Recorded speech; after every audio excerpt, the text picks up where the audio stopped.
What's good, y'all? Welcome to Outside the Clutch. We're pretty excited for tonight, man. Tonight's a guy that has done so much stuff within the last I'm going to say 10 to 15 years of the ball python industry, and he's just a really good-hearted person. I've really enjoyed watching his progression while I've been in the industry. He's actually someone I talked to a little bit when I used to go out to the California shows all the time, which I really need to get back out to. But Rich is gonna be a fun time tonight. He's one of those. I'm probably gonna get crap when he comes on, but he's one of those guys that kind of reminds me of my dad. Like he likes to have a good time and he likes to chuckle a little bit and he likes to stir the pot and have fun, which is great. And I think it should be something that's celebrated a little bit, especially with what was it, last weekend? Yeah, last weekend was Father's Day, so we're bringing the dad figure on today. I hope you guys are ready. It's obviously going to be about pies. If you know Rich at all, he's one of the guys that love pies, and we're going to get into that. Let's go ahead and say hi to everyone that's coming in right now. Arvin, what's good, my dude? I really, really like the name that you chose. I'm just going to say that right now. Game of Odds. I freaking love that right now. Paul, Large Marge Morphs, what's up? Thanks for coming back this week, even though I completely jacked up your name the other day on a previous podcast. I really appreciate you coming back and still supporting.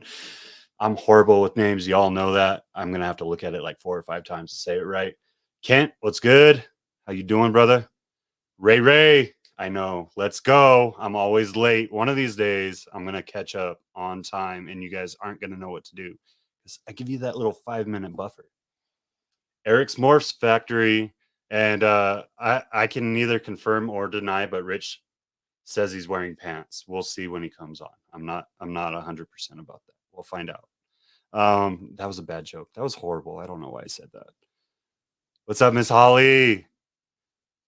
How are you doing? Who else is in here? I'm going to need glasses. I'm making dad jokes and I'm going to need glasses. Good Lord. Constricted Reptiles. What's up, Dale?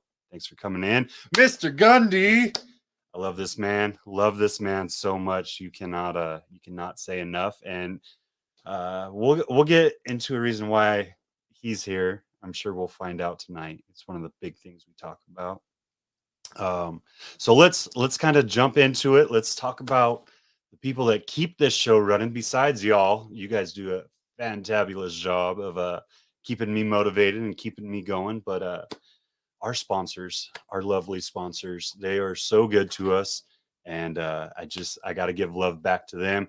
Y'all know, if you want to do this as a business, as a hobby, as even a keeper, it's so imperative that you take care of your animals the right way. We've seen a rash of things going on here recently with maybe not the best husbandry, and I'm not even going to bring up names of the absolute worst ideal of husbandry, but you know how important it is for husbandry to be right. In order to have the right husbandry, we all know you got to have the right equipment. Here at Outside the Clutch, we're honored to be sponsored by VivTech. Are you ready for innovation? Tired of the same boring product that's been used for 30 years? Ready to give your reptiles and amphibians the UV they really deserve? Then look no farther than VivTech. Their 3-watt LED bulbs provide the UV rays your animals have been missing. With 3 bulbs to fit your pet's climate needs, plus a dimmable feature, it's the only bulbs we use for UV. And it's the only bulb with a 2-year warranty in the industry. Plus now you can monitor all your pet's husbandry from your phone 24/7 with their sensors, and even ship your customers' animals in their custom bags. So what are you waiting for? Go to VivTechProducts.com today, use code FCLUTCH0322 for 15% off, and provide your animals the best care they've ever had. And a lot of people choose a lot of different substrates, but here at Feely's Clutch, or Outside the Clutch, we only use one kind. Are you ready for the best coconut substrate in the game? Then you gotta get ReptiChip. First off, it's America's chip because it's veteran owned. Secondly, why wouldn't you want the best cocoa chip for your animals? Go to ReptiChip.com, use code FeelyChippin for 10% off up to 3 breeder blocks, or your entire order of Easy Hatch trays or any Redline Science equipment on the site. limit 1 coupon per customer, or reach out to me as a representative in the El Paso area, and don't forget to join the Reptolution, where all profits go to helping those in need within the reptile community. Show Me Snake shows. They have 3 different shows going on this weekend. So if you didn't go today, hey, you're missing out. If you're near Jacksonville, Florida, go check it out. If you're near Davenport, Iowa, hey, go check it out. If you're near Chattanooga, Tennessee, one of my old stomping grounds, hey, go check it out. Show Me Snake shows is a great show. I freaking enjoy everything that Mickey's doing. I can't say it enough. I'm so glad he was one of the few people willing to travel to West Texas, trying to put West Texas back on the map with shows. There's so many things at these shows. You have venomous, you have ball pythons, you have boas, retics, everything that you want to see all in one place. And it's a family friendly environment. We make sure everyone stays safe, everyone has a good time. It's just one of those good shows that you want to be a part of. So if you haven't vended or you haven't attended one, hey, go check out a Show Me Snake show. Next weekend, they'll be in Orlando, Florida, and that's actually their only show next weekend. So make sure you check out Orlando, Florida, or plan the following week for Kansas City, Missouri, or they're back up in Nashville, Tennessee. So make sure you check them out. And finally, let's kind of jump in here. I'll say hi, let everyone see as you come in. But let's get to the man of the hour, Mr. Rich Mccoll, Mccoll Serpents. What's going on, sir? Hey, how are you? I'm doing well. How are you? There we go. I'm gonna make myself bigger. I'm doing awesome. That's awesome. So you've been around the game for a turn or two. You've seen a couple of things, to say the least. Let's jump into you before snakes, though. What would you say kind of give Rich his personality and turns you into who you are today? And just so you know, there's a delay I'm getting on you. So if I talk over on top of you, tell me. Okay. But I don't know. I've always been a goofball, just from day one, and then I ended up being a teacher, and I'm an elementary teacher, and just kids dig that. They like you to be a goofball. They don't want you to be, a tight ass, and I just remember my favorite teacher in 5th grade was he went by Eric, right? So this is the 70s, right? Nobody went by their first name in the 70s. It was, Mr. whoever, Mr. Gunderson or whoever. And he went by Eric, and I always thought to myself, I'm going by Rich when I'm a teacher, So, and everybody calls me Mr. Rich, but I tried to get rid of the Mr. It didn't stick. So what made you choose to go down that path of education? So my undergrad degree is completely different. It's actually in climate change. This is the 90s. This is before climate change was climate change. But I didn't want to do that when I graduated. By the time I was graduated, it was, I didn't want to do that. So, but, you can't stay in college forever. So it's time to get done. I mean, I don't mean to step. You can. You just right. I know plenty of people, myself included, that have spent 10 plus years jumping through colleges, but not right. By choice. Right. And by total accident, I walked into this grad office at the school I was going to, and there was a program in blind rehabilitation. So if you know what occupational therapy is, it's that only specifically aimed at blind people. And I walked in, and they talked me into this master's program, and they let me in, first of all, and I was all right, I'll do this. And so I came out to California. I was in Michigan. I came out to California for an internship at the VA hospital in Palo Alto. And I chose it because I'd never seen the Pacific Ocean yet, right? So I chose Palo Alto simply because that was the place to go to. And I got out there, and it was during, he called me dad earlier, man. He called me dad. That's right, Bill Clinton's there. That's how old I am. Father figure. A father figure. And all. You set yourself up for that one, sir. Right. Right, right. So it was Bill Clinton's era. That's how old that was. And Bill Clinton put a hiring freeze on the VA hospital. So I'm like, oh, now what do I do? So the only way to do what I was trained to do with kids in California at that time was to be a teacher. So that was 25 years ago. Time flies. Right, right. Oh my God, does it fly? I don't even believe it. It's awesome. So what other kind of hobbies and stuff have you kind of looked into, or would you say kind of pushed you towards the way that you think, or kind of the way that you do things within reptiles? So I was really into aquariums all the way back in college. Like my college apartment, I had like 5, giant aquariums in it. It was just, overkill and stuff. And then I had a whole bunch of those here. I was doing saltwater, and this again, in the 90s into the 2000s, and it was not. The equipment is so much better now. It's worlds better now. And I kept killing all these super cool fish. And I did everything everybody told me about. I was on top of everything, and they just kept dying. And so at one point, I'm like, I can't do this anymore.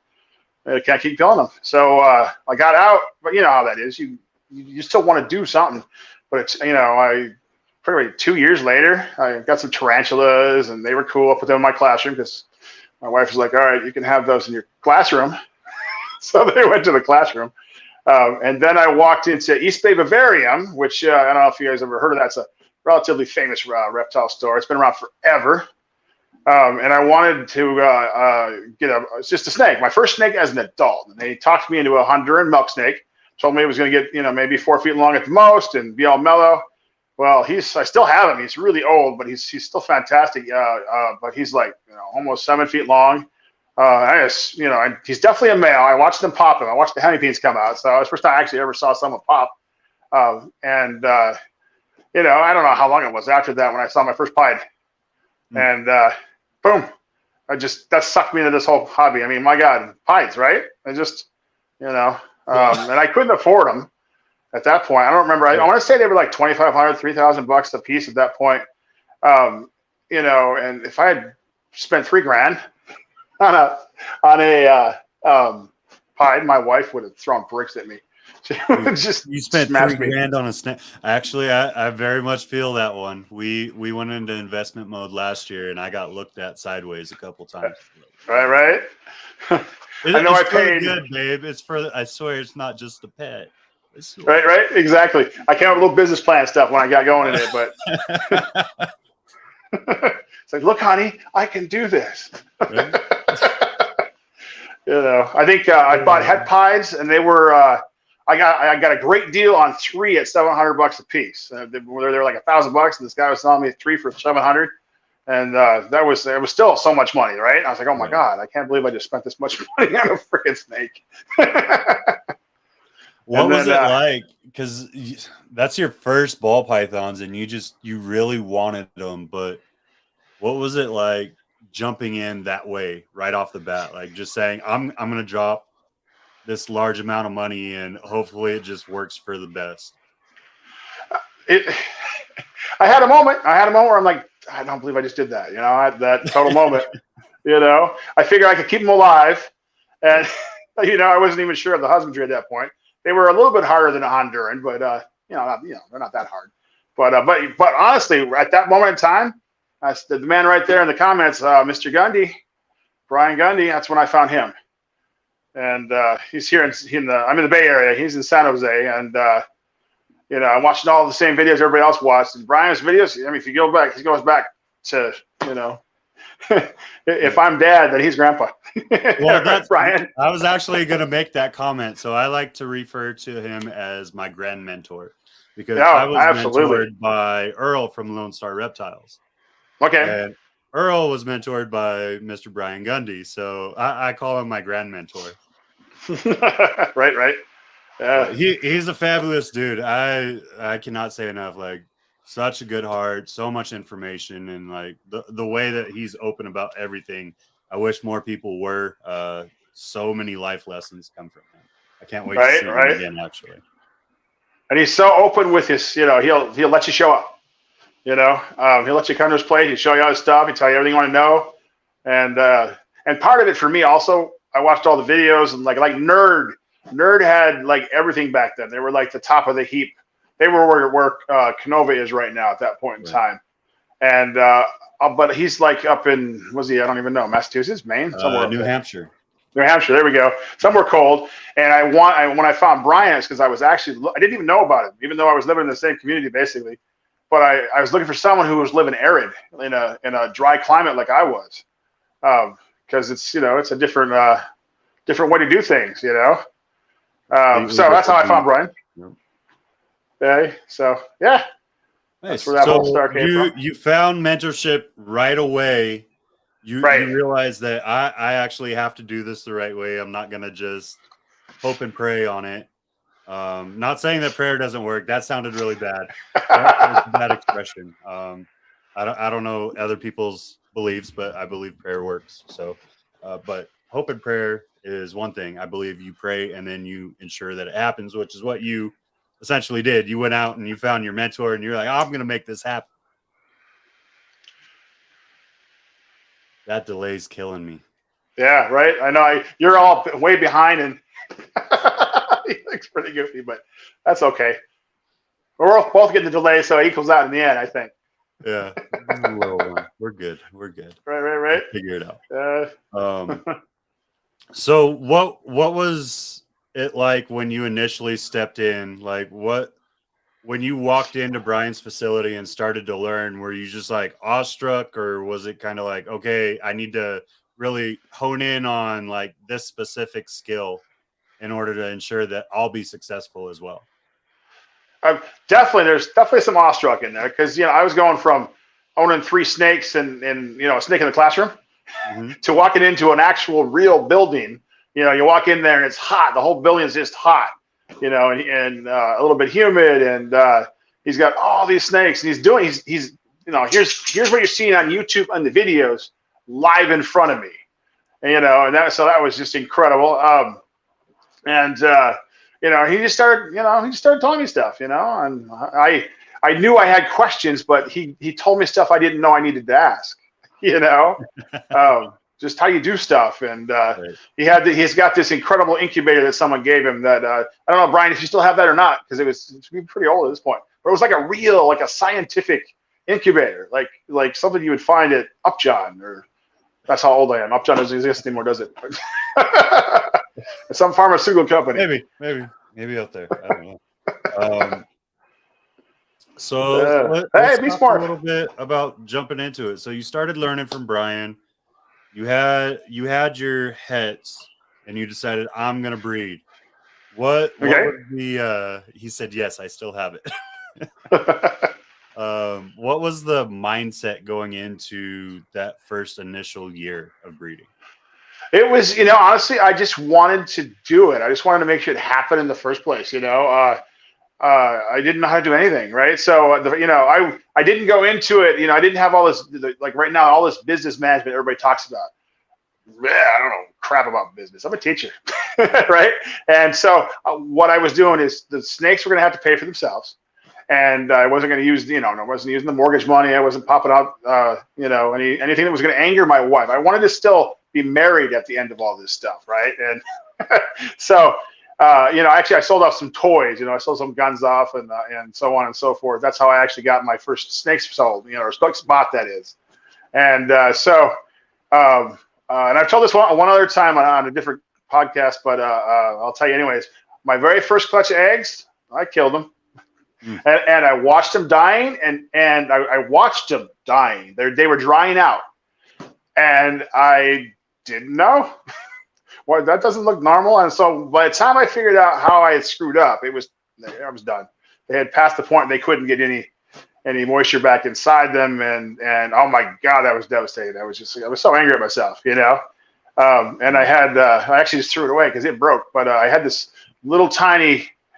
Little incubator company from Michigan. I can't remember the name, who they were called at this point. Little white incubators. They used to be all over the place. I don't think they make them anymore. But anyways, I literally just threw it away this week. It was because it was toast.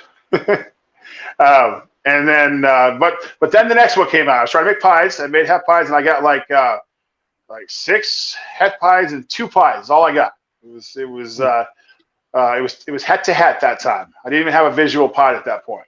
But I got two, and I have one of those two I still have. Her name is First, and she's out there right now, hopefully getting ready to brew me some eggs up, So I've had her this whole time. She'll never go anywhere, What was that feeling like, though? Like your oh my first God, right? year, very Right? like the point target that you were trying to get, and you actually hit it. You had to go through a little heartache, right? but you Right found at the it in the bat. end. I'm like, am I too dumb to do this? Seriously, I thought that to myself. Am I too dumb to do this? I still ask myself that every day. But then that first little head came out, and I remember that the head wasn't even pied. It just popped out of the shell, and and then you see the head, and you're like, all right, that's the moment. Right there is why I did this. And just this week, literally this week with a certain clutch we'll talk about later, when that first head came out, it was that same moment. It was that same, oh my God, look at that, right? This is why I'm doing this. It was just awesome. It's an amazing feeling, and I don't say I get it from every clutch that comes out nowadays, but I get it from the ones that I'm really looking forward to. Definitely, it's after you've been in, what, 15-ish years, give or take? Somewhere there, yeah. I'd have to actually use my brain. After 15 years and producing a number of clutches, like I'm sure the first couple of years leading up while you were building it, like every clutch was like the next best thing. And right. I'm sure you still get excited. Like that sounds wrong. Like I'm sure you still get excited about every baby, but maybe it's kind of like, well, I've produced 100 of these and it's gorgeous.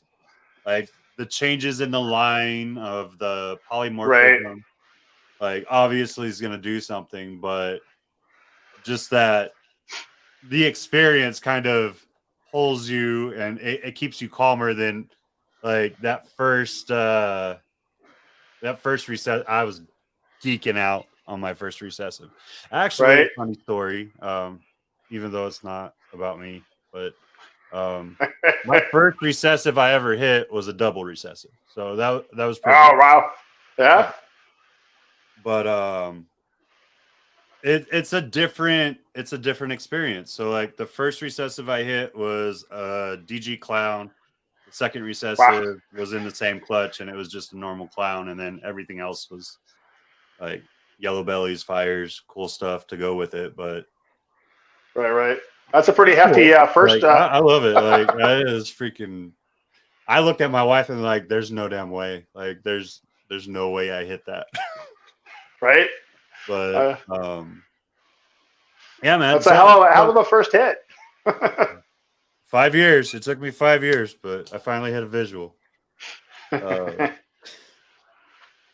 What was it like going through kind of the early days? Because you came in a time where it was very much so the people around you, and it's still like that today, but back then you didn't have that ability to kind of reach out everywhere or just talk to anyone. So what was it like back then for you coming up and kind of walking through the motions and getting your first couple of years in, your clutches in, and figuring out, okay, how am I going to actually sell these? What do I need to do? Things like that. Right. And I kept it small on purpose. Part of this has always been more Rich's super cool hobby than Rich is going to make $1 billion and drive around in a Rolls Royce. So, and I was in a good spot. I didn't have to live off it. So whenever I sold something, I got to put the money right back in. I called my snake building the Brian Gundy Memorial Building because I'd make a really cool snake and Brian would buy it from me. And I would immediately take that money and run over there, and I bought AC for the building, or upgraded the AC, or whatever cash, bought a new freedom breeder, and all that money flowed right back in because I didn't have to, and I didn't have employees, I didn't have to pay a mortgage with that money. So I was able to really build my collection slowly. A lot of the way people describe how to do it now, and I get it. I get why they do it, but the whole buy the most expensive stuff you can. The Billy mutation creation Billy method of buy 3 really great snakes that are really high end, and those babies will do much better than you having 25 pies. I hate to say that because pies, but right? I totally get that. We're gonna get into that. Oh, I okay. well, I know your mentor has a love for pieds. I know Right. you have a love for pieds. Right. And My daughter has a love for pieds. I have a huge disdain for them, but it's okay. It's okay. They're beautiful. I won't knock them on that. They are very right. beautiful. And I figure, I won't even say there's one recessive I really just don't like. I'm not going to bring it up at all because I don't want to down on the people who love it, right? Because don't be down on my pies. I won't be down on yours. Oh, you know, to be fair, that was one of the first snakes that drew me in. they, I think it's one of the first snakes that really draws anyone in, like much like you, right? Is there's just that variation of pattern to white to pattern is just something that fascinates everyone's mind. I don't know what it is about it, but it's just something that fascinates everybody. right. But yeah, jumping into it, you were saying that you kept it kind of slow, you kept it small for a reason. How detailed did you kind of have to have your plans at that point? Like, was it just okay, well, everything's small, so I could just throw anything with anything? Or back then were you already like, okay, I want to see this jump into pied, or I want to see that jump into pied, so I'm gonna make sure that gets pushed in? Were you thinking as a breeder at that point, or was it just like, I'm just gonna throw whatever with whatever and hope for the odds? Other than keeping it pied to pied, because I also had a little lavender group going, but Okay. other than keeping those separated, right? I had no clue. I was just, all right, that looks cool. I'm gonna try to make that. So, and my first investment grade snake, I guess, in today's world, it's not even expensive, but I paid from Canova. This is well back when it was still just JKR at that point. It wasn't Canova. I got a used snake. I've done really well with used snakes from other people. I got a breeder male, yellow belly, pastel pied, and then that snake turned out to have Gene X in it. It didn't look like it did. That's the problem with Gene X. It doesn't always look like it's there, but when it hits, oh my God, it's amazing. Gene X is.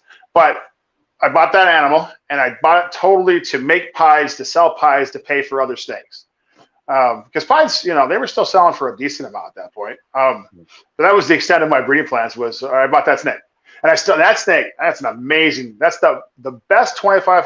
I think it was $2,500 I spent on him. Best $2,500 I ever spent. I still have that snake. He will breed rope. He will always breed. And he eats. He's a monster eater. So I never have to worry about him.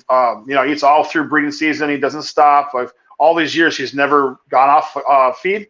So I use him as a fluffer all the time. I get him, I start doing pies where the first couple of hits for locks I do with one kind of snake, and he's my star. He always gets to get the stuff done for me, So, and he's still there. He's got a little place of honor in one of my racks, That's awesome. because he's my man. His name is 3 because he had 3 genes in him. So that's my highly original naming. I like it. So what was it like kind of jumping into the breeding? Because California is a very, very snake breeder heavy area. Like I remember when I first came back into the industry, I used to call it the Mecca of snakes, essentially, because you could go to any part of California, you're going to have multiple shows. You're going to have a whole bunch of breeders in generalized areas, right? So what was it like back then versus what you've seen it turn into now? And I was kind of unaware of the whole, like, the national scene. That's the one of the biggest changes with these socials is the whole your awareness of some guy in Chattanooga, right? I know about somebody there now. We didn't know that before. So all you really knew was who was on the local one, and then when I decided I was big enough to go to Pomona, that one, and Pomona has just kept getting bigger and bigger and bigger. It was big my first time there. It's a giant building. It's a huge building, but it's just gotten bigger and bigger, And COVID hurt everybody, but there's a couple of shows like the San Jose show was on the verge at that point of becoming a big show. It's actually this one I'm missing. I had stuff I had to do. I couldn't go to the San Jose show. It's the first San Jose show I've missed since I started breeding. But it's going on right now. Anybody who's in the area, go to the San Jose show. Brian, I don't know if you're there or not. But that show was on the verge of getting really big, and it took a step back because San Jose was the heart of the California COVID crazy, which I won't get into. I'll just stop right there before I get going. So that took a step back. But Sacramento show, that's a really nice show. If you're going to travel out here, Pomona, Anaheim, Sacramento show. Those are the 3 shows that might be worth a travel to. So anyways, it's just grown, and like I said, your ability to network with people all over the country, all over the world at this point, right? That's what's done. Yeah. That's such a scary aspect to me. Like, it's funny you said business management earlier, because that's what my degree is. Right. But you wouldn't know it with how horrible I am at marketing and stuff. Right. To see that, like the international side of it jump in, is just truly astounding to me. Like, I understand it's just CITES for a lot of people and they keep it simple, but my brain goes into like all the other underlying laws that I've learned about because of international business classes. So I'm not ready for that. That's a heartache I don't want to hear yet. Right. I've exported a couple when people really wanted them, but I don't have an export license. I don't actively say I'm going to export. Right. I completely understand that. It's a lot of work, and the stuff sells here. Yeah. I'll probably be going through either like Earl, if he's still going to do his CITES, if I ever have to export, or someone I know. I won't do it myself. I'm too nervous about it. But right. And I did Puerto Rico, which is sort of like export light. I did 2 stakes to there, and that one was you can only export a couple different reptile species, one of which is ball pythons, though. And you have to go to a vet and get a USDA, U.S. Department of, it's not even animals, it's the the farming people, USDA, get a health certificate, which I think really just certifies your snake's a ball python. So some guy doesn't know anything at the receiving facility knows it's not a rattlesnake. It was a pain in the butt. It was a learning experience, and it's totally doable. You just have to plan it out, because you have to get that health certificate, and you got to get it shipped in 7 days. You can't sit on your butt. It has to go. So you have to plan out your weather and the whole deal. So that's fun, What's besides that heartache from the first clutch, what was one of the early lessons that just really stuck to you, that the people that ask you for advice now, you always pass down? Oh, I don't know. I always say every mistake that you've made, I've made at some point. I've had heat go off at the wrong time. I've never lost an animal from it, but it's scared the crap out of me. I know I have. I've had eggs that all came out that just died right after they got in the incubator, and I guarantee that particular clutch was because the heat had got off, and it wasn't super cold. It was like upper 70s, but it was too much for a female doing eggs, I think, because those eggs did not make it. I've done that one. I try to do everything redundant. I've got extra backup AC. I got backup heaters. I got multiple generators. It's California. We got a third world power system here. Our power goes off. They turn the power off on us sometimes. It's ridiculous. On that power system all the way in Texas, sir. Yeah. They're like, we're going to turn the power off. Don't you worry about it. Same grid. I'm just waiting. Like, every time I hear Arizona or California is going to do rolling blackouts, I'm just like, please don't come this far. Please don't come this far. Right, and it's just getting worse, isn't it? I'm hoping to move in the next couple of years, and when I move, I'm going to build a whole redundant power system so that I don't have to rely on anybody. But if I was going to be here longer, I'd put in solar and a natural gas generator backup system. I'd do both if I was going to stay here. Absolutely. Just to have them, So Your first year, you had what was it? Five snakes total, 6 snakes. Something was I had one clutch, so yeah, it was like it was like 8 snakes, but it was.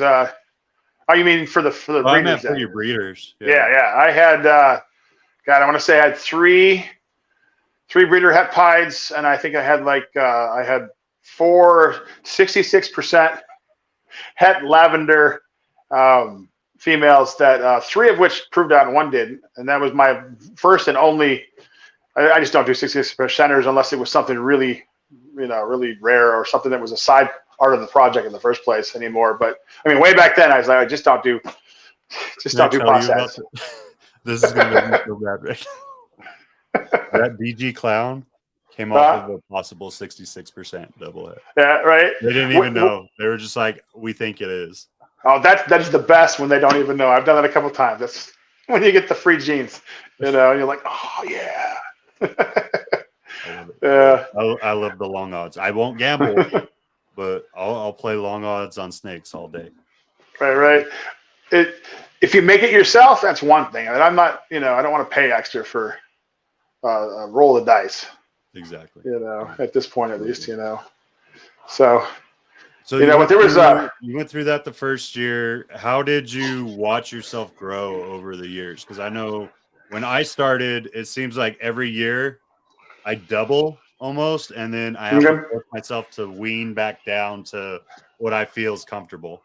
Right.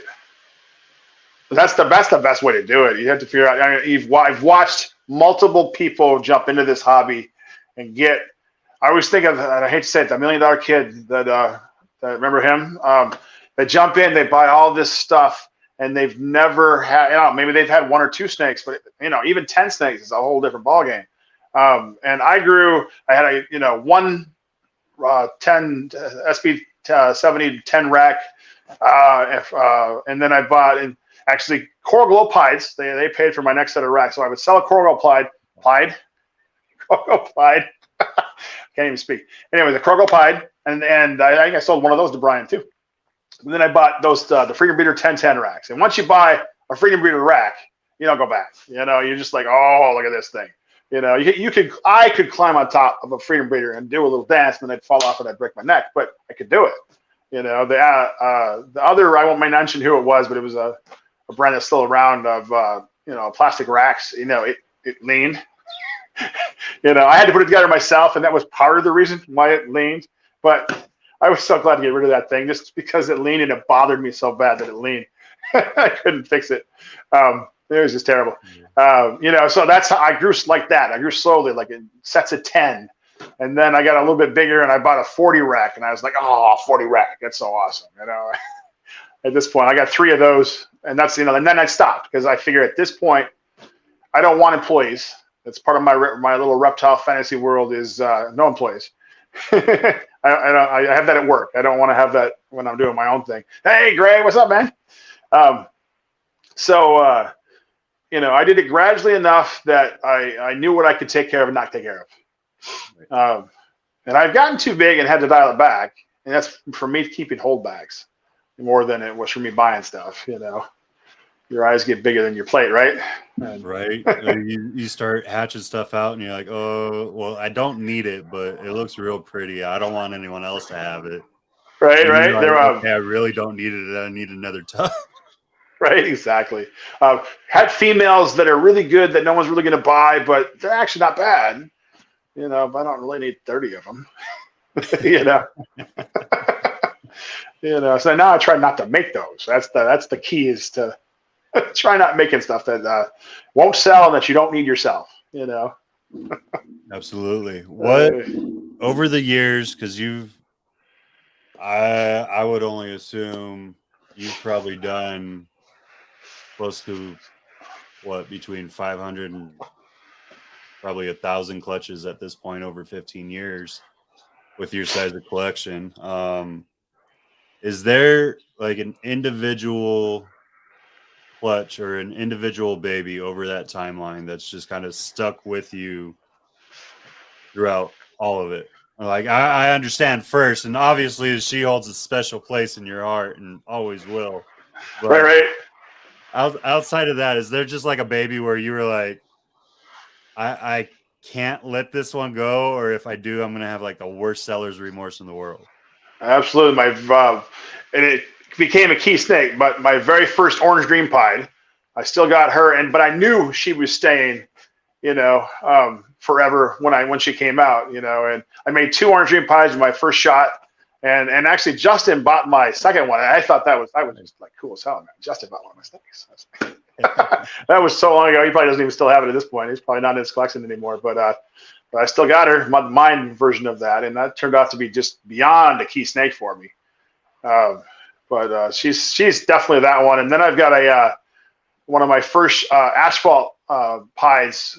He came out with one eye, so I couldn't really sell him. So I still got him, and he ate right off the bat. He's feisty as hell. He tries to run.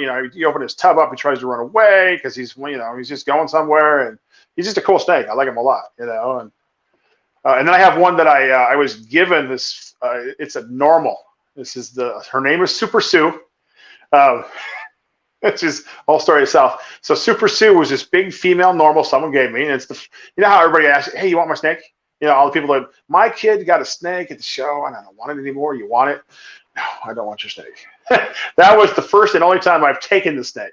So that snake, it came to me, and then it immediately had a mouth infection, which I think was there, and it got real bad real fast. And I spent $1,200 getting that fixed, and then a year later, it just came right back, and I spent $1,200 on getting it fixed.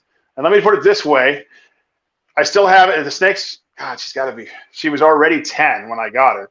So she's got to be 20, 25, somewhere in there. I don't even know.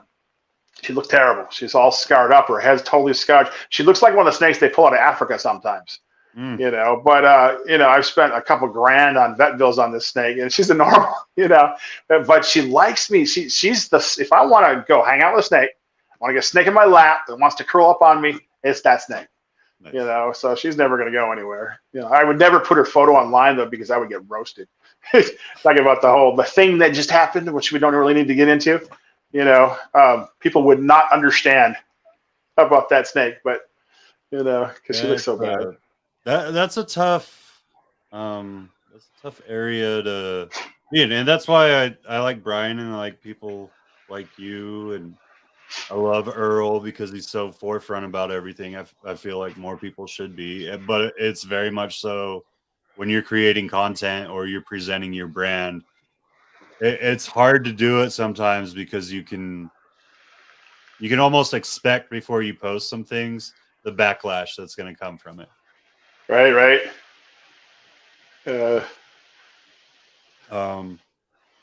So you went and you've grown a collection.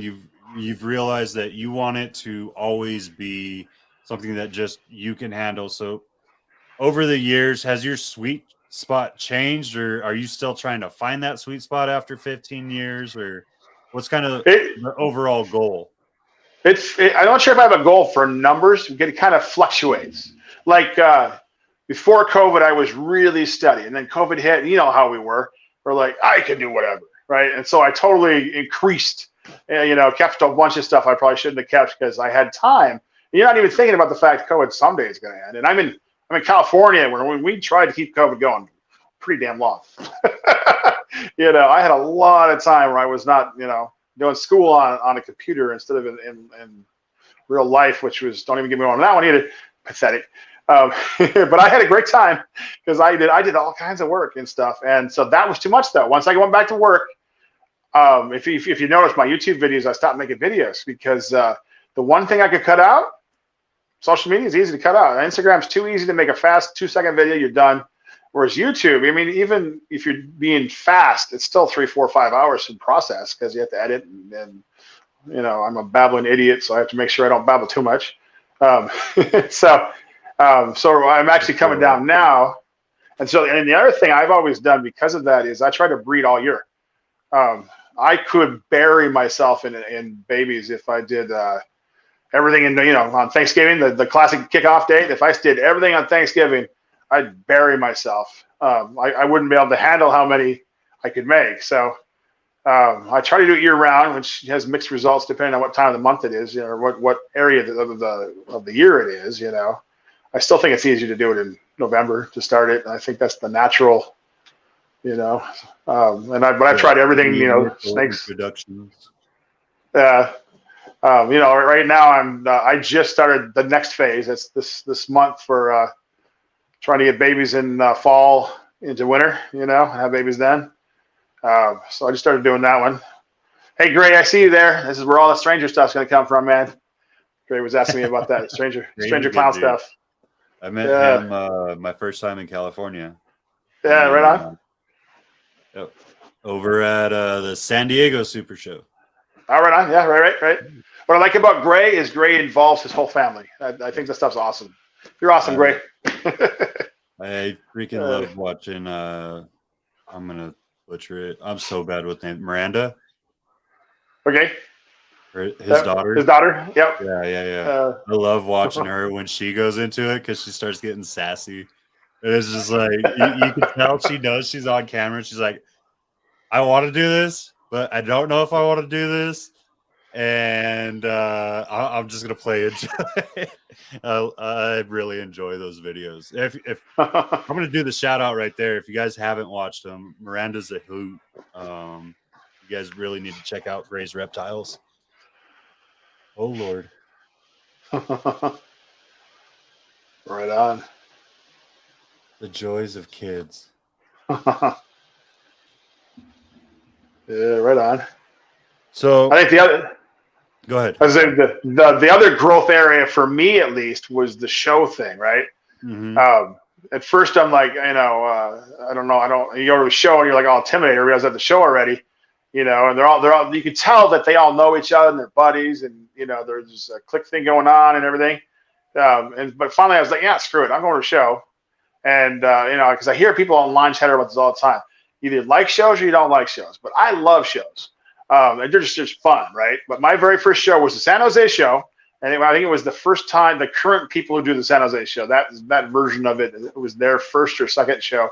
I had I forget now how many total, but I had a bunch of het lavenders, and that's it. That's what I had. I had het lavenders, and I had my name written on a piece of paper, and they stuck me in the back corner because they didn't know who I was, and so I put that piece of paper on the wall at a table with a tablecloth. And my wife came to that show, the first and only show my wife has ever come to. She got her showness out on that show. I had these crappy plastic, like they were actually like remember the candy things when you were a kid? They'd have that thing with atomic fireballs in it. And out, you know, it was those plastic things. That's what I had with the snakes in them. But I sold one for $45, and it was like, I did it! I sold the snake at a show. You know, that was the whole goal of the show, was to sell that one snake. You know, and then you know, it was just awesome. And those people, they love that snake. I think they've moved because I don't see them anymore. But they used to come to the San Jose show, and they would always come run up to me and tell me how it was doing. You know, and that's the whole point of all this, right? You know, Absolutely. You know, I mean, talk about the whole $1 million snake farm and stuff, but that's hard, dude. Like, right? I ran probably three years. I went to as many shows as I could, tried to get the feel for what vendors did, all of that. And I was one of those where I was like, I'm very much so a perfectionist. Mm-hmm. Right.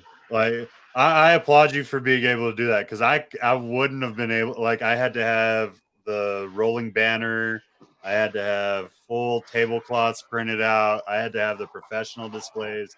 Wouldn't let myself do it in deli cups. I just looked at everyone else. I was like, you guys have fun until I can afford this and I can do this. I'm not doing a show. And then I did it. And I got to say, I love shows. They still scare the heck out of me. That weird, almost key mentality where until I get that first sale of the show, I'm just like, this is going to be horrible. Right. This is going to be horrible. This is going to be horrible. You get that first sale, and it's like the floodgates open, and you got to watch out, because I get in my machismo and bad things start happening, and I just start slinging snakes, and it gets bad. Right.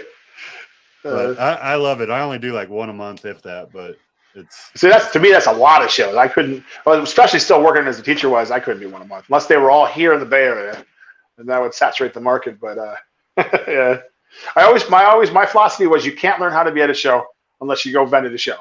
And so I went in there that first time and I was writing down, well, I should have done this. And this guy's doing this over here and it looks kind of cool. And, I made notes for myself and I tried to do all that. And actually, that Brian Gundy, he was at that show and, and he came right on over. He's like, Rich, how you doing? And he probably doesn't remember that, but I totally remember it. It was just totally welcoming. That's when you realize how welcoming the crowd is. Once they realize that, once they know that you aren't a complete butthead, they like you, So you have people that you only see at shows. I have a group of guys that I do Pomona and Anaheim with. I do Sacramento show with them too, that I met by random chance.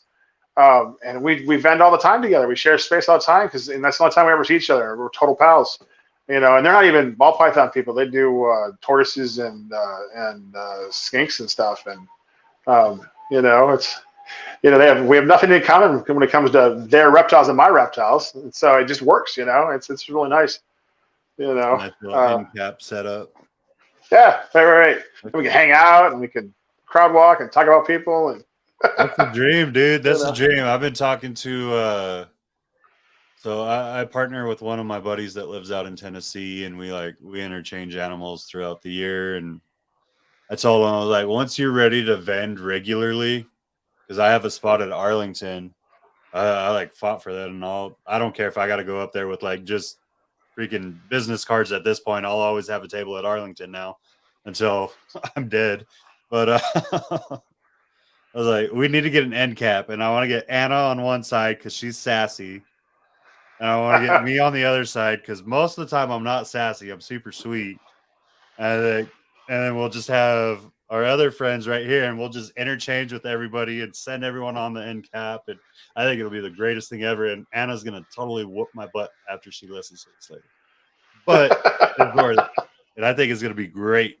I think an end cap of all of us would be a freaking party the whole time. Right.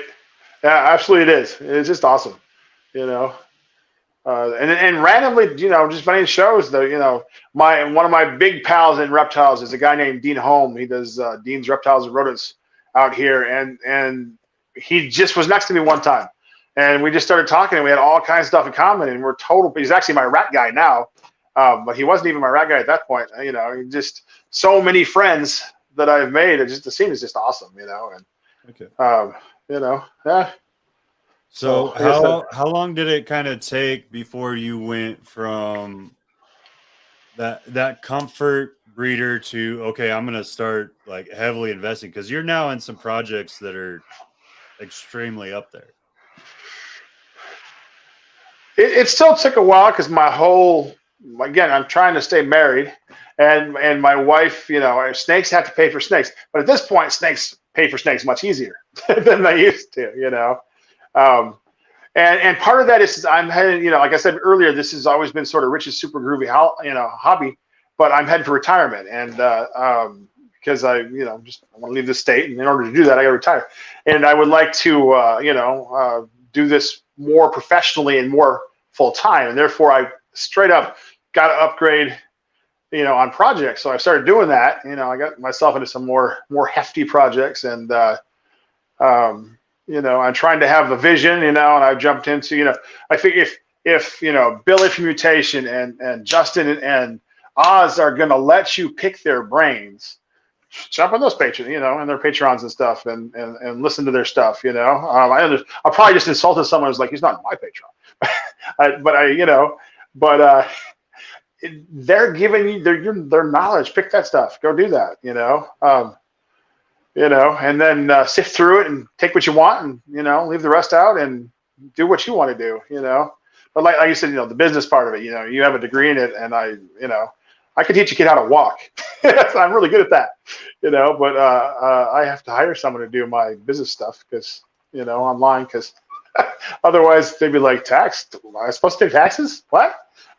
Oh, okay. Someone has to help me keep me on track with that stuff because it's boring, right? Right. It's funny. So I have, like I said, I have that business management, and then I have an understudy of accounting. My wife and all my family and everyone's like, oh, we can start doing everyone's taxes. I was like, no, I'm not even doing my own taxes anymore. I wanted to have a better understanding of it, so I got the degree. Right. That way, when I start looking through it, if I could find something wrong, then they did something wrong for sure. But I don't want to do it myself. I'm going to pay someone to do it. Right. I don't blame you. So yeah. So you jumped into a couple of projects. You've been in puzzle for a while now. Just a little while in puzzle. I wanted it for so long, and I finally have it in my collection. And I'm so happy about that. But like you were one of the people that took that chance with Sean almost right away, if I remember right. No, actually, I got mine from Ozzy. Okay. Ozzy jumped in with Sean, and that's just I've known Sean for online. We've actually never met face to face, me and Sean, but I've known him forever, and I kept meaning to get into it, and then I decided I didn't want to get into it. And that's Sean was out of it at that point. He was doing coral fragment, I think, coral frag stuff or whatever. But yeah, and Sean's. Here's a shout out for another podcast. If Sean's bullshit podcast. Sean is one of those guys. If you don't know who he is, you either like him or you hate him. There's no in between with him, and he'll say anything. And my wife calls him, oh, he's the guy who swears too much, which is ironic because I tend to swear too much. So maybe I like him or something. But he's got some podcasts from back in the day that he'll get like Ozzy's on them, and they'll get off on a tangent. And I learned so much, not from what the topic was supposed to be, but from where they went, So if you have never listened to those, go back and listen to them. And if you're offended by the F-bomb, there's one every 26 seconds. So don't want to listen to them. What is it, five or six episodes where $1 was donated for every time he said it? Right. That's just one. That's one that's out there. There's another one. I forgot the name of it. I'll think of it later. But there's another really old one. And it's not so much, it's people who aren't really in the hobby right now, but there's so much information in there. It's incredible stuff that how they were doing stuff and, back in the day, and the stories of where, this came from and that came from. And, I think Sean does one where, and I forget the guy's name, the guy, the original freedom breeder, the father of the freedom breeder people right now. Mm-hmm.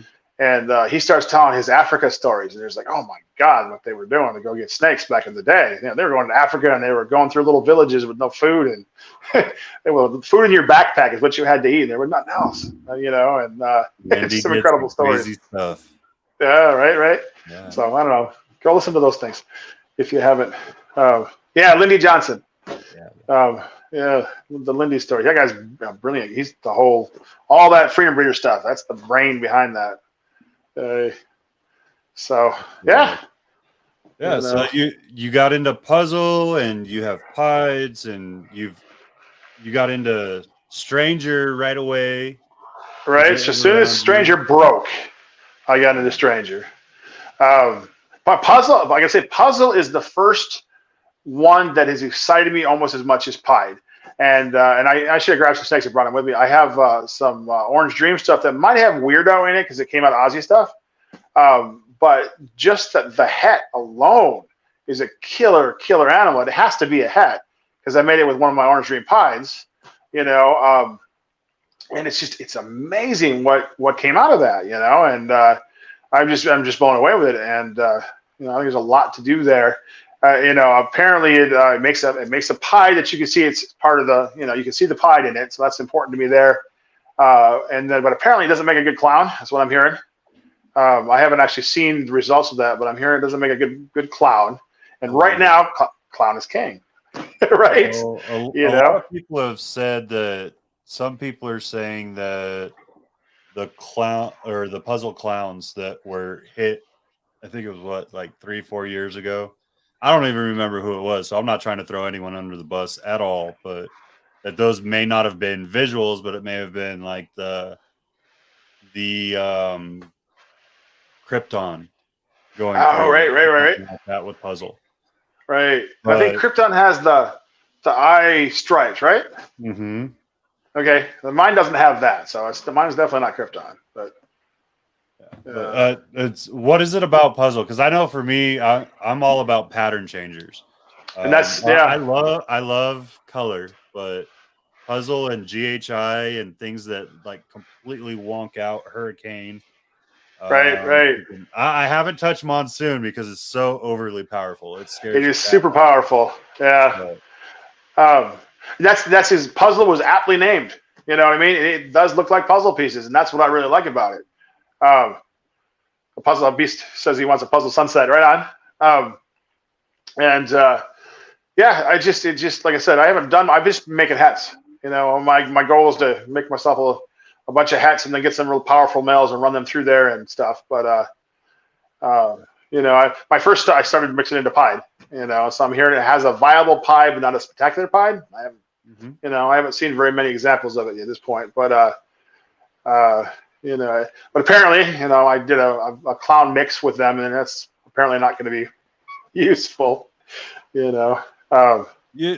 So it's like one of the things that Justin says, and I've never been in his facility. I've never been in his drawers, but he's openly said it a few times. He's got some animals that are just dog ugly, but they're genetically powerhouses, right? And Right. sometimes you got to hold on to that dog ugly animal so Right. that you can use that genetic powerhouse to create something out of it that's Exactly. absolutely phenomenal. Right. But Right. it's just it's one of those things. I know when I first kind of jumped in, everything was pied. Like it was single gene pied or it was single gene clown, maybe a couple codom clowns, but it wasn't what it is now. Like dreamsicles and stuff were around. Like we had the doubles around, but they weren't pushed the way they are now. Right. Um, what was one of those like when you started going through and this became a business and you jumped into puzzle and you started looking at Stranger, which is what I think like 3 or 4 years old at this point now, right? Maybe a little Right. longer. Right.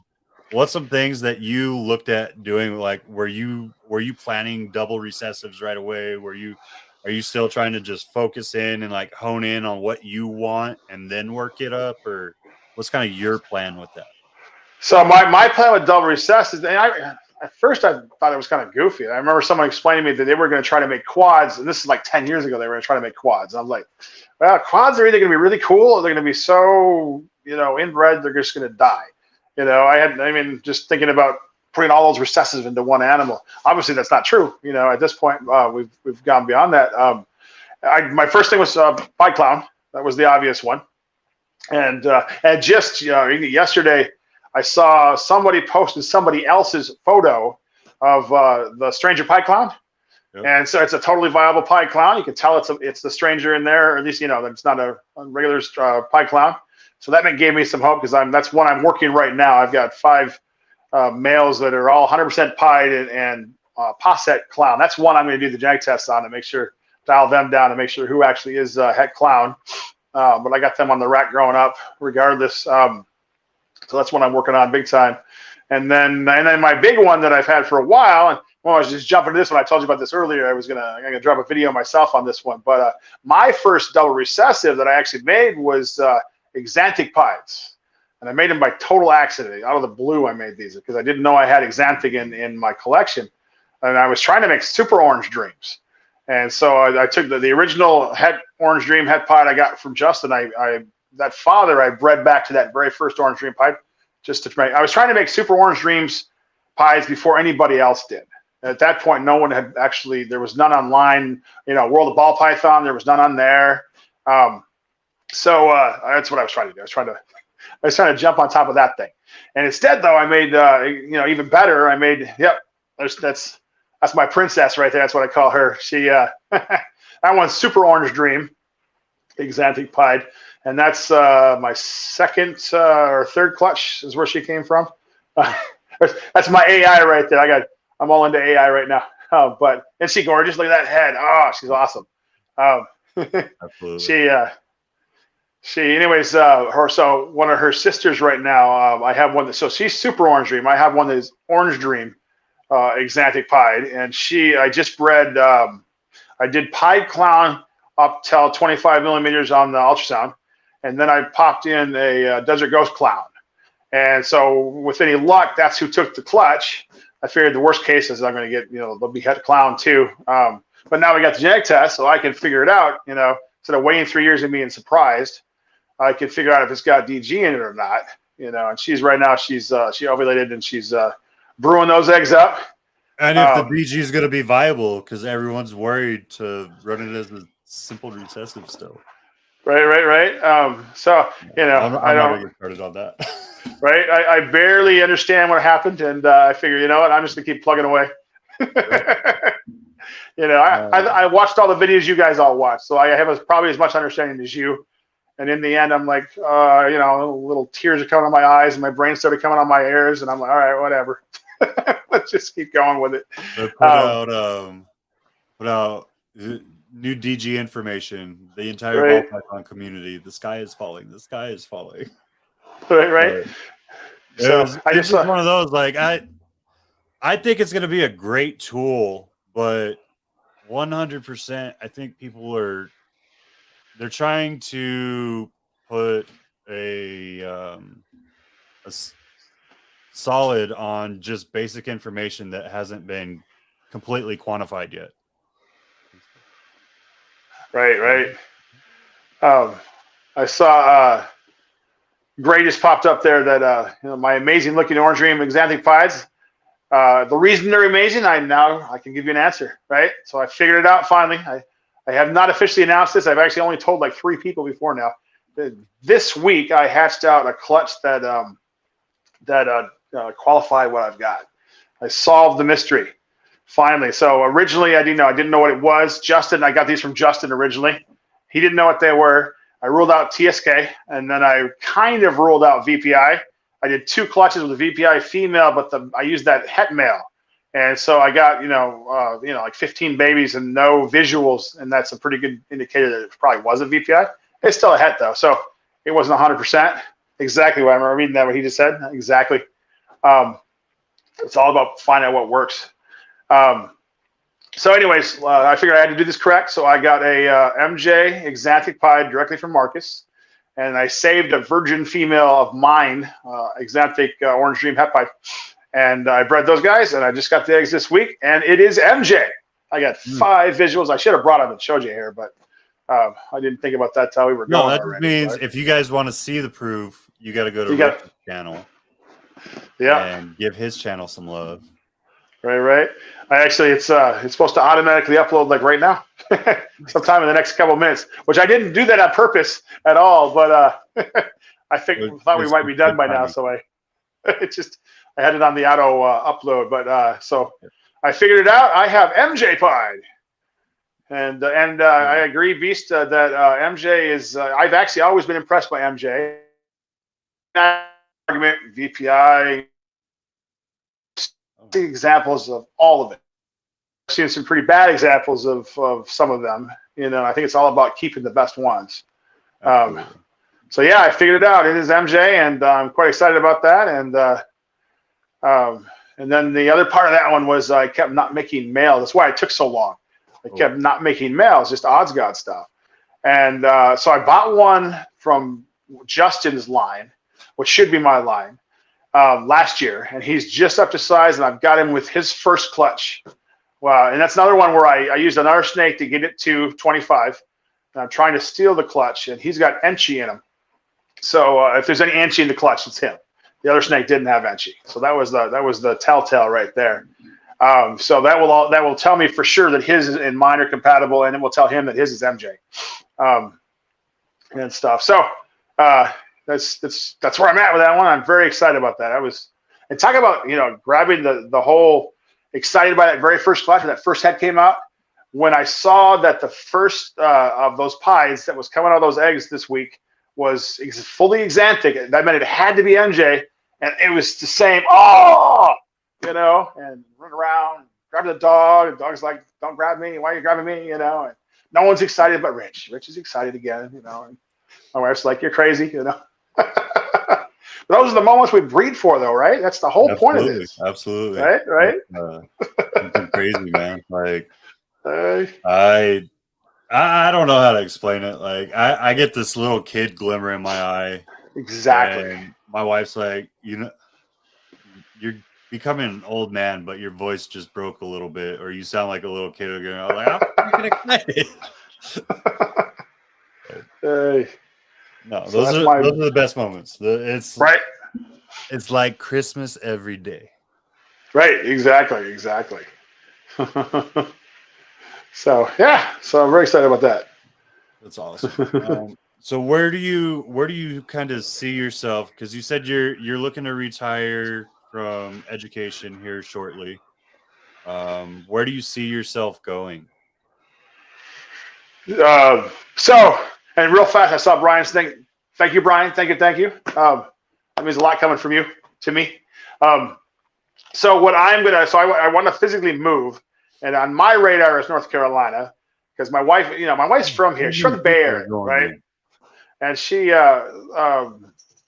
the Bay Area has incredibly great weather. It does. It's beautiful weather. It's the best weather in the country, except for you've stuck 9 million people in it, right? And that's my big thing. So she told me she has to be an hour from the ocean and she has to have weather that's on par with what we have. And I think I found that in that Wilmington to that stretch up right through there on the coast.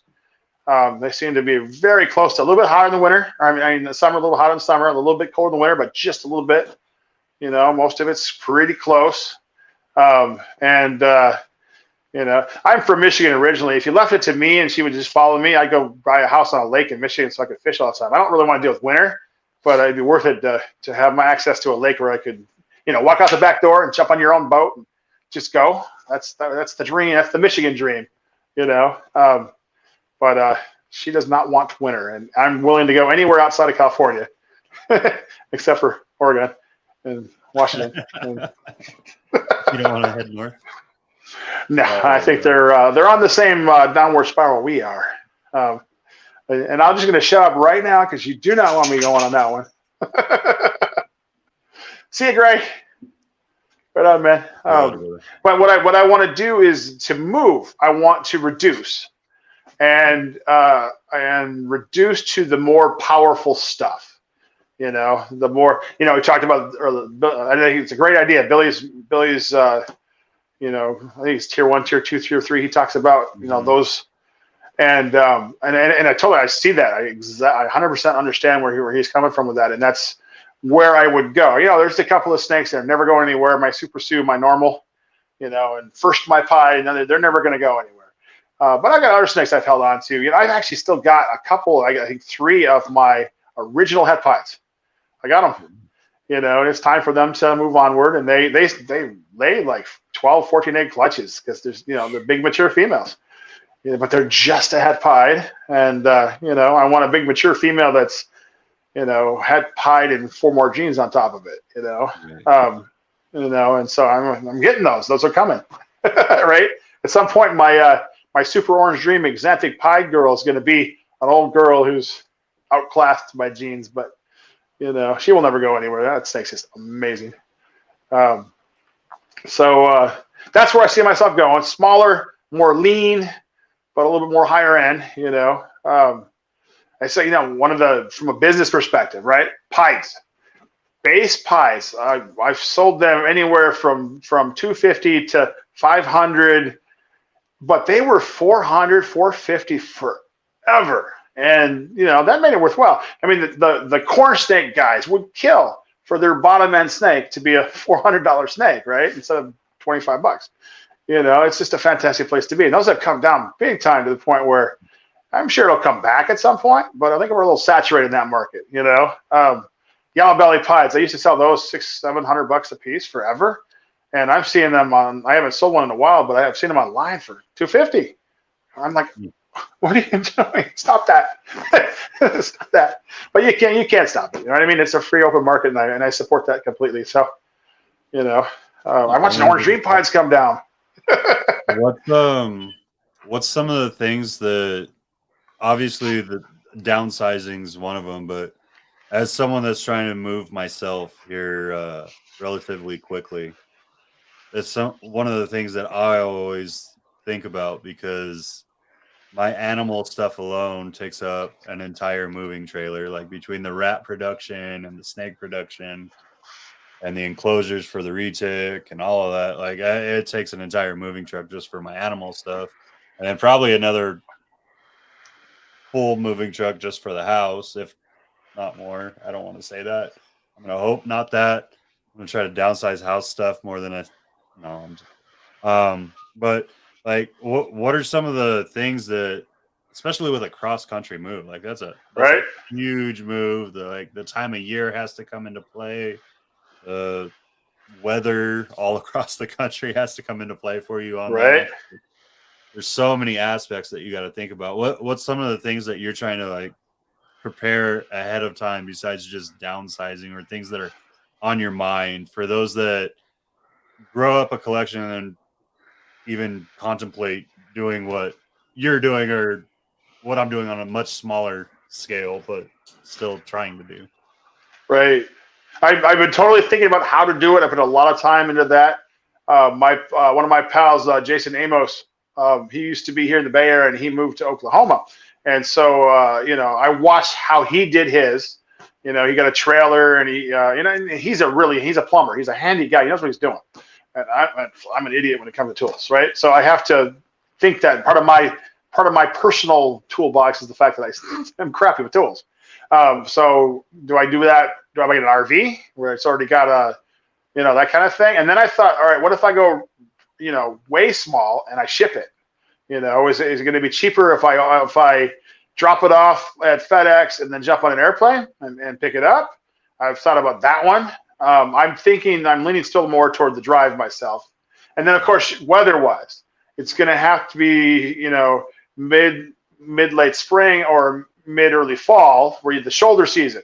And then I could go north to Highway 80 right there where it shoots down, all the way from here. It goes right to Chicago basically. And then it curves down to, I think, Virginia. I think I could go that route, or I could go the western route through New Mexico and right through West Texas, by Amarillo there. So I have two ways I could go depending on how the weather was like. I could actually decide that the day I leave even, right? If there's some crappy weather somewhere. So I haven't figured that out yet, because I haven't moved in like 15 years, 18 years, something like that. And it's going to be super stressful. I got 3 dogs and that whole deal. But I'll figure it out, and it'll be worth it to me to leave here. As I just have to keep my wife sane, and as we do this, and just talking her into moving in the first place is, as I said, she's from here, so getting her out of here is getting a limpet off a rock. Yep. They all try to go back to Cali. And I get it, but personally, I walked out of my parents' house at 18 and never looked back. And, I love my parents and stuff. Don't take that the wrong way. I wanted my own freedom, and and I've lived in New York, and I lived in California, and I did a little time in DC, and I'm not, I don't need to go back to Grand Rapids, Michigan, where I grew up. I don't need to do that. There's nothing wrong with Grand Rapids, Michigan. I just don't need to go there. I could go there, but then beast morphs, it would snow on me. No, I love Michigan. I just don't love Michigan winter. Breeding cycle with you going year round right now. How do you think that's going to affect you with a move? I would just not do it. I mean, I would try to time it for the ones that I don't want any eggs. When Jason Amos moved, he had stuff in incubators that friends here kept for him. And that's how you would have to do that. And I'd probably try to hit up Brian, right, Brian? If that would be the case. But honestly, I would try to pick the window. My wife is not someone who wings things, so it's going to be a planned out move. It's not going to just happen, because she won't deal with that. So I'll have time to figure that out, and I'll just try to be a hole, which means it's not going to, from a money business perspective, yes, there's going to be a hole in production, which means a hole in incoming cash for snakes and stuff. But I think I planned for that. I think financially I'll be okay as far as that goes. Actually, my biggest thing that I've got to figure out after I move is I don't grow rats because they're gross and they're disgusting. Right? And so my buddy Dean Holm, one of his multiple businesses, Dean does, and one of them is he's a rat producer, and he's been he's just shout out here in California, Dean Holm, Holmes Reptiles and Rats and Reptiles. He's fantastic. He's really had my back, and he's just a cool guy too. But I won't have Dean in North Carolina or wherever we end up. That's not the only place on the list, but that's the place that we're kind of pointing at the moment. But I'm not doing the California move to Texas thing though, because I don't want to live arid. I don't want to live in a really dry climate anymore, and that's what's going to keep me out of. It depends on the part of Texas. Okay, a lot of people say I'm very much so. There's nothing but desert where I live. There's nothing but desert for the next 2 hours in any direction where I live. But where we're moving to, I am completely scared of because it is probably one of the most humid areas of Texas. Like, right.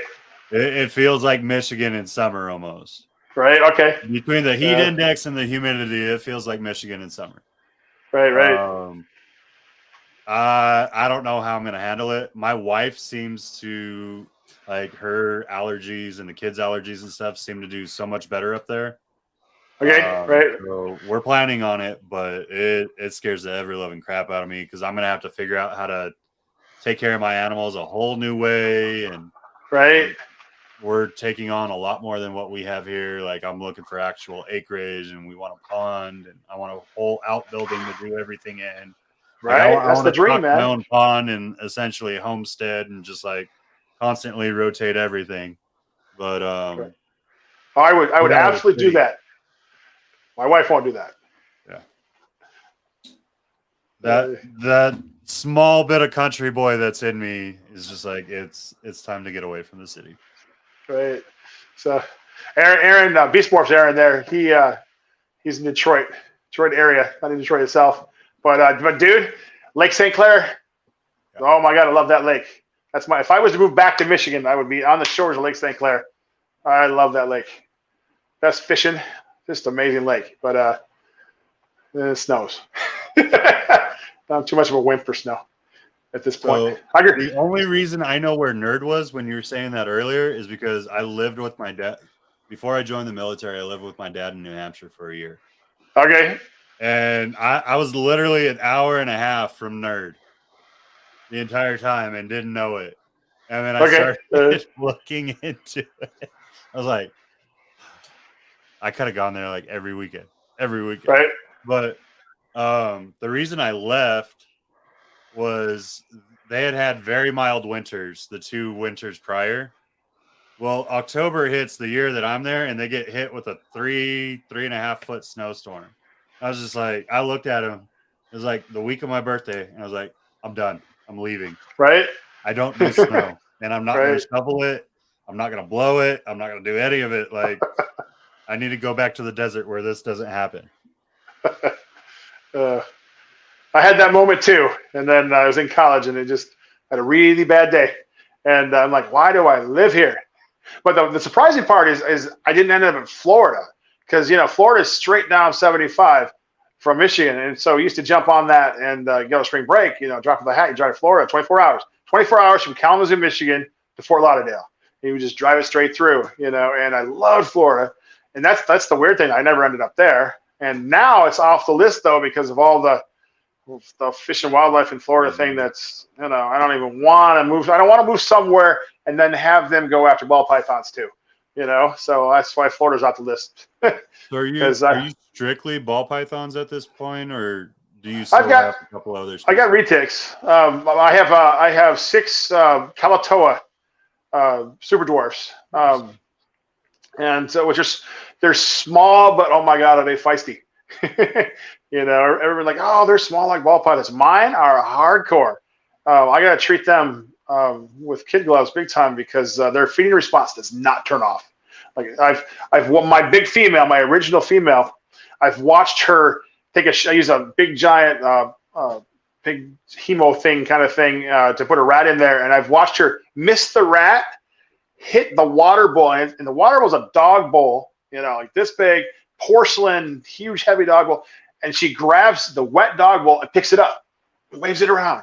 I mean, the jaw strength on that animal is just amazing, and she's gotten me twice, which was totally me being stupid with food, and I have my whole prayers with retics is never to get bit by one again, because it ain't like a ball python bite. Not what she was going to eat me. She was doing this. She was going to eat me from my hand. Hand sanitizer. That's what did that one. Got me out of that one. Worked really well. If you don't know that one, a hand sanitizer trick worked beautifully. Didn't hurt the snake one sweat. But they're really cool though. The personality in those snakes. She hunts me when I go in there. She totally hunts, along with me. And I know that's what she's not being friendly. She's, can I eat you? I'm gonna eat you. Come over here. I'm gonna eat you. So I've got 6 of those, 4 of which are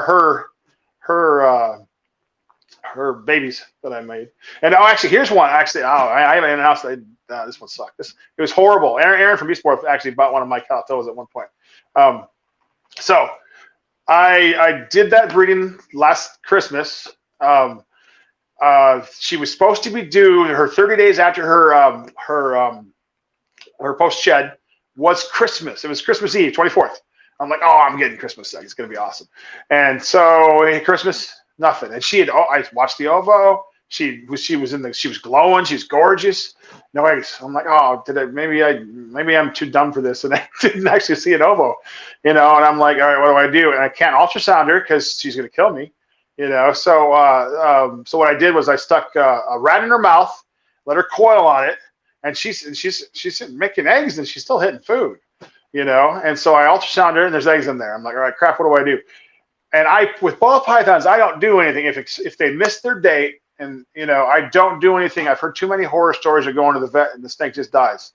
Right. And whereas I've heard multiple people say, just leave it and they come out. And I actually, the 3 or 4 times I've had ball pythons do that, that's what they've done, or dropped one egg a week later kind of thing. And I've never had a problem going, I've never gone to the vet for that. So I let her go. So at day 55, she laid 24 eggs, and they were gorgeous eggs. They were perfect, the perfect size, a little bit smaller than a ball python egg. So put that into context. 8-year-old Calatoa female, her eggs are smaller than ball python eggs. She gave me 24 eggs, the great veins. But starting a week after I got them in the incubator, they started to mold. And by the end of a month, they were all gone. There was one egg that I got it going for a month and a half where it still looked good. What it has to have been is that extra, 55 days instead of 30 days, past that point, so they were just in her too long, I think. Lost the whole clutch, but she's back up and she's eating. She's a monster. She looks fantastic. So I think I'm going to try that one again this year and, be a retic breeder. And I'm just doing Calatos, though. I'm not trying to do the whole, that's a whole other hole to jump down into. I hope my wife doesn't watch this. I'm doing it. I've talked to too many people. I've talked to too many retic breeders, and every time I talk to one, I get the urge. So I'm going to do it one time. They're gorgeous. I told my wife I'm going to do it one time and only one time. But I have my girl's 13 feet now, and she's like 6 years old, 5 years old, something like that. She's healthy, and I was like, I'm going to do it one time. I'm going to breed her. I'm going to let her have a full life cycle, and she's just a pet. Right. I will never do it again. But I want to do it this one time, and I want to say I have multiple species of snakes. Well, hopefully next year is multiple species of snakes. But I would like a large constrictor, smaller constrictor. And I want to get into harder to keep and breed animals as well, but we'll get there. Right. That's where the post move, I would like to get some green trees and some Amazon basins. That's always been on my list. I got 2 Amazon tree boas, and they're a whole different ball game too. What I really got to watch with those is they get you have to really watch how wet it is in there because when their sheds are too dry, their tail is so thin that what I have done, I've done it too dry a couple of times where I've had to actually go, oh crap, what am I going to do? And what I do is put them in paper towel, soaking wet, and let them be there for a day, and that seems to have worked so far. But they're cool. They're gorgeous. The ones I've got, they're red ones. Yeah. They're pretty cool. Yes. And I got two corn snakes. I want to get a whole. I love them all, man. But right. I started with ATBs for arboreals, and I let them go, and I got heavy into ball pythons, and like with what I'm seeing in it, and just the color changes and everything that's popping out now, I'm like, I think that's the route for me. You don't have to worry about the color change into a green snake. What you see is what you get, and it either changes or it darkens, and you have patterns to play with, and there's so much to do. I really think ATVs are going to take off. Right. They certainly have come a long way from when I first started paying attention to them. Color-wise, I mean morph-wise, or I guess it's morphs. Use our terms for them. Like there's a red, and they're kind of associating calico with it. So your reds usually have like some white speckling with them, and right. There's garden, there's tiger, there's a lot of stuff, and the difference between that and what we see is most of their stuff is what's the right term? Polygenetic, polymorphic. Right. I forget which one it is. I would use either of those terms because I don't quite understand it. Yeah, so it's like you can't work it as a simple recessive the way that we think in ball pythons. Right. It's not only a recessive, but it's a recessive that has to be line bred specifically because, like we're finding out with DG, it falls on more than one allele. Right. Yeah. And honestly, dude, I think more than just that falls on our alleles. Or just like here's an example that I've noticed from day one for leopard pieds. When I started making leopard pieds, you'd make a clutch of pieds, leopard pieds. 4 of them would be leopard pieds, unmistakable leopard pieds. And then you get these other 4, and typically they'd be medium to medium low, and they have a weird pattern. It's not a normal pattern at all for a pied. And I've seen people sell those as leopard pieds. I'm like, that's not a leopard pied, bro. I mean, there's no way it could be because the leopard pied I was using wasn't a super, but the impact from leopard on those pies was absolutely unmistakable, even though it wasn't a full leopard, and I think there's probably other genes that are doing a bunch of that too, just to mess with people's brains. That's why we always have stuff popping up and people don't see it, and then someone has that weird eye like Justin or Billy or Ozzy or someone, and Levance. Levance he's got an incredible eye. Yeah. It's crazy. I mean, Justin has all kinds of strengths, but I've always felt that was one of his big things is he can absolutely, not just in weird, that one's going to be something, but just in that's that, and that's that, and I'm like, all right, I get one of those 2. What's the third one? Explain that to me. I'm not doubting him. I can't see it. And he's all, well, how come you can't see that? It's like a giant glaring neon sign, So yeah, Levance has a great collection. That guy does. I have never met him, but when he posts stuff up there, it's sort of amazing stuff. It's just the difference of how people think. I saw Desert Ghost Clowns on a table at Sacramento show for $4,000. God, Brian probably was at that one too a couple of years ago. I don't know if you remember that, Brian. It was before the Desert Ghost Clown thing had popped off. And I went over there and, oh, that's super cool. And I loved it. I liked it. And I walked away. I thought about going back to buy it. But I think Mccoll actually bought that snake because he was smart enough. That was right when Mccoll started. It was like his first year he ever heard from him. But he was still like, oh, it's different. No one else has that. And he bought it. And I'm like, all right. See, I just didn't recognize that in time to, and then, like the next season, they're $10,000 instead of being $4,000. Right. I'm like, dude. Hey, the right combo with the right person does wonders.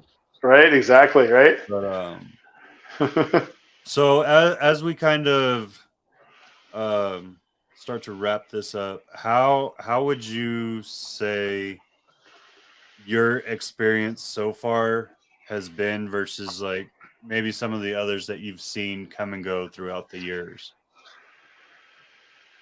um, I am the tortoise, dude. I am slow and steady. But and I think the big difference is this has been my happy place, my happy hobby rather than a business part of it. I never came in there. I'm going to make $1 million next year. I was never that guy. And then one of my tips for a show for anybody, the way I go into a show is take your ego out of it. I've always been that guy. I don't need to sell this snake, and I don't need to sell this snake to that guy. And so if he walks away, I don't get pissed. And I know I'm not going to give you this snake for half price when I think it's worth his art. You know what I mean? I don't got to sell this snake. Good snakes sell. And so I've never been the hardcore salesman guy. And maybe I need to be more of that, honestly. And I've never overwhelmed myself. And I think that's the other big one. I think that's the biggest single mistake I think I've seen people who've completely self-destructed is they overwhelm themselves and then they what do? They sell their whole collection. It's work. You've got to, you actually have to clean poop. Yeah, absolutely. And that's it, man. I'll go out there. You probably do the same thing. You go out to the snake room and I got one thing to do and I'll do that thing. And then I'll do this thing. I'll do that thing. And the next thing, it's 5 hours later. But it's not work because the whole time I'm like, oh, look at this cool snake. Oh, look how gorgeous you are. I'm all talking to the snakes and they don't got ears, but I'm talking to them anyways, and that's why it's not work.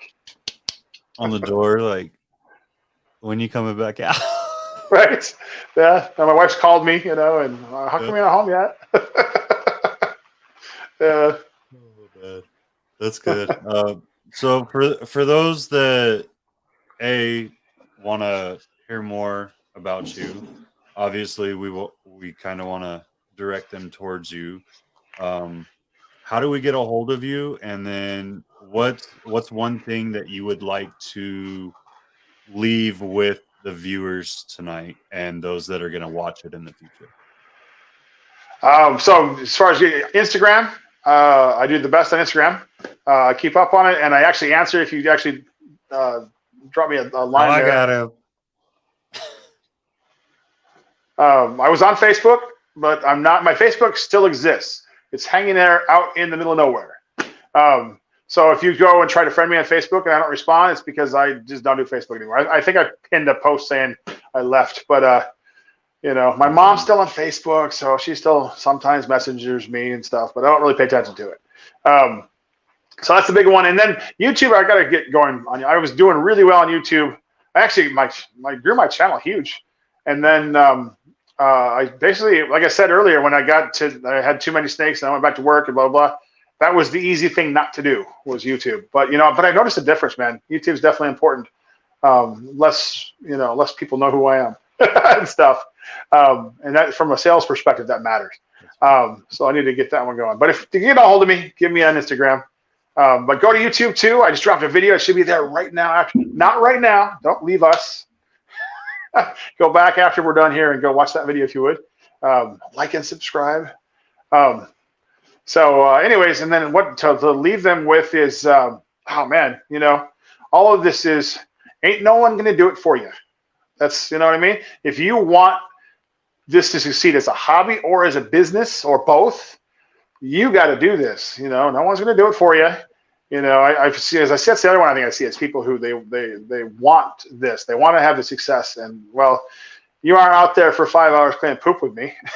I didn't just, this snake just sold for $1,000. You're watching me take that money in. And you're like, oh, it's $1,000. And this guy's selling, I had this conversation with a guy, he was selling corn snakes. And he's like, that was $1,000. I'm like, I want that. Well, you need to do that. Corn snakes are cool, but if you want to have a business, they're not the business unless you do 1,000 of them. Hey, Jeffy, what's up, buddy? So I guess that's it, right? I mean, if you want this, you got to do this. 100%. My favorite thing, or my favorite little slogan right now is work hard and stay humble. Right. That definitely is true. So, y'all, I hope you enjoyed our time with Rich. I gotta get to that daddy work, as we all know and love. That's I muted myself a couple times because I got those constant interruptions that come. They figured out how to Right. pick locks, so nowhere's safe anymore. I have no haven. Uh, but I hope you guys check him out. Go to his channel, like in the next 20 seconds, and go check out that video. Make sure you check out some amazing MJ Xanthic animals. right. Rich, thank you so much for coming on tonight, giving us some of your time, giving us some knowledge, and just appreciate everything you put out today. Hey, thanks, man. It's been a great conversation. And you show up in Pomona, definitely, or Anaheim. Actually, Anaheim's my next one. If you show up there, I man, won't say go to hey. Anaheim. It's too big for me, and I refuse to go near Disney. But I'm gonna try to make Pomona in August. Right on, man. Right. Maybe I will see you there. Absolutely. We'll talk to All you in a right. little bit, brother. All right, man. Thanks a lot. Thank you. Bye. See ya. All right, yo. Again, Rich is just a good guy. Like you have to enjoy that. Good stories, an amazing laugh. Like he just enjoys what he does, and you can't blame a guy for doing that. Next week, to kick off July, we have someone I brought on because I love what they're doing. They're growing at a tremendous rate. They're part of the same bloodline, so to speak. I have a decent amount of Portuguese in me. We're gonna have Portuguese pythons on, so I hope you stick around for that. Come check us out next week. Oh my lord, you did it again. Well, come here, say bye. Bye. Ha! She said bye.